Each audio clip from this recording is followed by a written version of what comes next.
20 বছর আগে 19 নম্বর জার্সিতে আবির্ভূত হয়েছিল 18 বছর বয়সী এক কিশোর।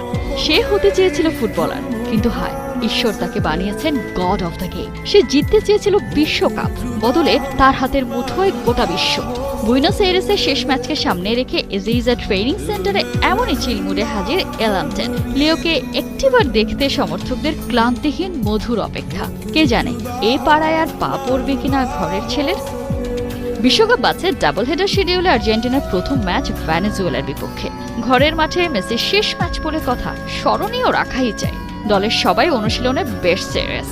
আবেগকে সরিয়ে এই শিডিউলে অবশ্য মেসির জন্য অপেক্ষা করছে নতুন একটা ম্যাচ।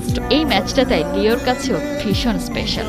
হ্যাঁ, এটা আমার জন্য ভীষণ স্পেশাল একটা ম্যাচ, কারণ এটা ঘরের মাঠে আমার ক্যারিয়ারের শেষ কোয়ালিফায়ার ম্যাচ। আমি জানি না পরবর্তীতে আর কোনো প্রীতি ম্যাচ কিংবা অন্য কোনো ম্যাচ হবে কিনা। লিওর ফেয়ারওয়েল গেমে উপস্থিত থাকতে প্রস্তুত 85,000 সমর্থক। যদিও এই ম্যাচে থাকবে না জয় পরাজয়ের কোনো হিসাব। সমর্থকরা শুধুই বলবে থ্যাংক ইউ ক্যাপ্টেন।